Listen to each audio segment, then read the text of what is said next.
할렐루야. 아멘. 오늘은 마태복음 8번째 강의 시간입니다. 오늘 아침에는 마태복음 1장 18절로 25절 말씀을 통해서 마리아와 요셉의 믿음에 대해서 함께 말씀을 나누려고 합니다.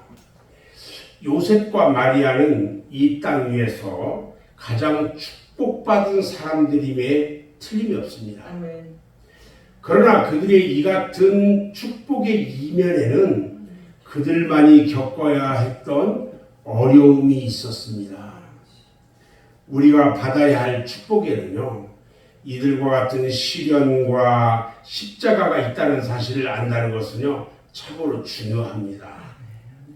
이런 십자가를 이기고 승리하면은 마리아나 요셉 같은 아름다운 인간성이나 하나님께 대한 믿음이 있어야 한다는 것을 알고 우리의 인격과 믿음을 그리스도 안에서 성장시켜야 하는 겁니다.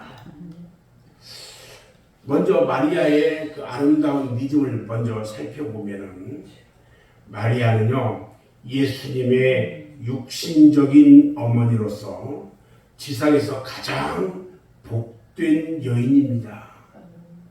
그는 이미 하나님으로부터 이 같은 여자로서의 선택받은 여인이었어요. 누가복음 1장에 보면은 은혜를 입은 자여 평안할지어다, 주께서 너와 함께 하시도다, 이렇게 말씀하고 있어요. 마리아는 이 땅 위에 살아가고 있는 모든 여인 가운데서 예수님의 어머니로 하나님께 선택을 받은 것입니다. 하나님의 선택은요, 큰 축복이며 영광입니다. 그러나 그 고난의 그 축복 가운데 따라오는 것이 고난이 따라온다는 거예요. 마리아가 한 평범한 여성으로 나사렛에서 요셉과 결혼하여 지냈더라면 어려운 인생길을 걷지 않아도 좋았을 것인데, 이 하나님의 축복과 선택으로 인해서 한평생 십자가를 지는 어려운 인생길을 걸어야 했기 때문에 그렇습니다. 우리의 선택에도요, 이 같은 고난이 따른다는 사실을 알아야 돼요. 주님은 마태복음 10장 28절에서 말씀하시기를 자기 십자가를 지고 나를 쫓지 않는 자도 내게 합당치 아니하다 그랬어요. 그리스도인들이 고난을 받아야 할 일에 대해서 성경에서는 여러 가지로 말씀해주고 있어요. 로마서 8장 17절에 있는 말씀이나 빌립보서 1장 29절에 있는 말씀이나 디모데후서 1장 8절에 있는 말씀 등, 그리고 베드로전서 3장 14절 같은 경우는 그러나 의를 위하여 고난을 받으면 복이 있는 자다, 이렇게 말씀하고 있거든요. 우리는 장차 나타날 영광의 소망을 위해서 우리에게 짊어진 십자가를 잘 참고 견디고 이겨야 할 겁니다. 아멘. 마리아는요, 천사의 이런 말을 듣자 한편으로 놀라움과 두려움 때문에 온 몸이 마비되는 듯 아마 그랬을 거예요. 생각해보세요. 처녀가 성령으로 잉태된대요. 인간의 생각으로는요, 이 같은 일이 절대로 자신에게 미치지 말기를 바랐을 거예요. 이루어지지 않아야 될 일이었어요. 처녀가 잉태해가지고 아들을 낳는다면 마리아는요, 율법에 의해서 죽임을 당할 수도 있었을 거예요. 그리고 요셉으로부터 배척을 당할 것이고 결혼은 완전히 파경에 이르게 될 거예요. 이런 일이 자신에게 올 것을 너무나도 잘 알고 있었던 마리아는 무엇이라고 대답했고 어떤 태도를 가졌을까요?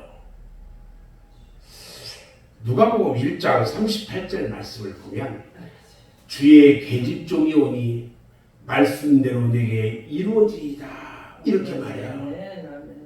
마리아는 이제 자신이 살고 죽는 일에 대한 모든 것을 온전히 하나님께 맡겨버려요. 그냥. 놀라운 믿음이죠. 우리들이 하나님으로부터 사명을 받아서 어떤 일을 수행하려면 이 같은 마리아와 같은 믿음과 하나님의 뜻대로 되기를 원하는 하나님에 대한 의뢰하는 믿음을 가져야 한다는 거예요. 그러나 결코 이것이 쉽지가 않다는 거예요. 자, 그 다음에 마리아와 정혼한 요셉의 인간성과 그의 의로움을 한번 바라보자고요. 요셉은 의로운 사람이라고 그랬어요. 마리아가 잉태되었던 것을 알고 가만히 끊고자 했다고 그랬어요. 의로운 사람이라 가만히 끊고자 했다고 그랬어. 자, 요셉의 의로움이 세 가지로 나와 있는데 첫 번째 보니까요. 요셉은 마리아와의 관계를 가만히 끊고자 했다 그랬어요. 요셉은 정혼한 마리아가 어린아이를 잉태했다는 소문을 듣고 아마 엄청난 충격을 받았을 거예요. 자, 마리아의 음란한 행실, 배신감, 막 이것도 때문에 놀랍기도 하고 크게 상심했을 거예요. 그런데 이 청년이 그의 허물을 덮어주기로 한 거예요. 이것은요, 사랑이에요. 그리스도인들은 어떤 상황 아래에서도요, 남의 허물을 덮어주고 용서해주는 사람이 되어야 한다는 거예요. 오늘 이것이 대단히 중요해요. 우리는 믿는 사람들끼리 무슨 일이 있으면 이 흠집을 잡고 이야기하고 이런 것보다는 덮어주고 가만히 사랑 가운데 지켜보고 해줘야 된다는 거예요. 두 번째, 요셉이 어떤 의로움이 있었냐면 요셉은요, 주의 사자의 말을 순종했다는 거예요. 처녀가 잉태했다는 일은요, 어떤 방법으로도 설명할 수가 없고요, 이해할 수가 없는 일이었어요. 그런데 요셉은 한 꿈에서 하나님의 사자의 지시를 받은 거예요. 다윗의 자손 요셉아, 네 아내 마리아 데려오기를 무서워하지 말라. 저에게 잉태된 자는 성령으로 잉태된 것이요 아들을 낳을 건데 이름을 예수라 하라. 이렇게 주의 사자로부터 지시를 받아요. 요셉은 이 사자의 말에 순종해서 하나님의 뜻에 따라 마리아를 아내로 맞이하고 데려오기로 했습니다. 이것은요, 그의 놀라운 믿음이에요. 한 꿈에서 받은 지시에 따르기에는요, 너무나도 엄청난 사건이었음에도 불구하고 요셉은 전폭적으로 하나님의 말씀을 믿었고요, 자기의 인간적인 생각이나 지혜는 다 버려버리기로 한 거예요. 요셉은 자기 육신의 소욕대로 살아보지도 못하고요, 예수를 위해서 하나님의 의지대로 살아온 사람이에요.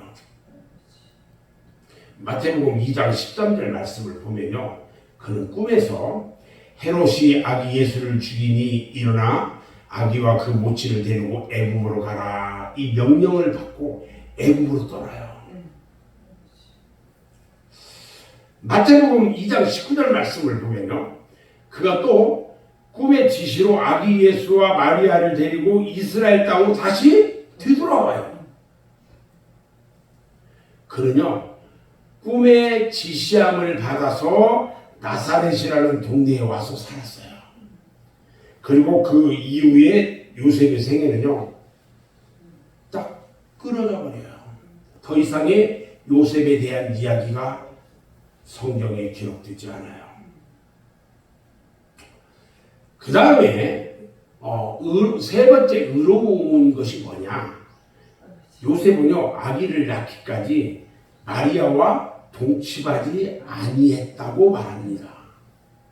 이것은요 요셉의 훌륭한 절제 생활을 말해주고 있고요. 한편으로는 하나님의 아들을 잉태한 마리아의 순결을 지켜줌으로써 하나님의 뜻을 이루어드리려고 한 믿음의 태도였던 거예요. 저는 오늘 마리아와 요셉의 믿음을 바라봤습니다. 마리아와 요셉이 이 같은 순종과 믿음과 사랑과 절제와 하나님의 의로운 사람이었기에 이처럼 크나큰 메시아의 부모로서의 영광을 누릴 수 있게 된 것입니다. 메갈라이오스 큰 일이 여기에서 이루어진 것이에요. 우리는 그리스도의 자녀로서의 삶을 살아간다는 것은 자녀로서의 부모에 대한 즉 하나님에 대한 경유하는 거룩한 삶을 살아야 한다는 겁니다. 아멘.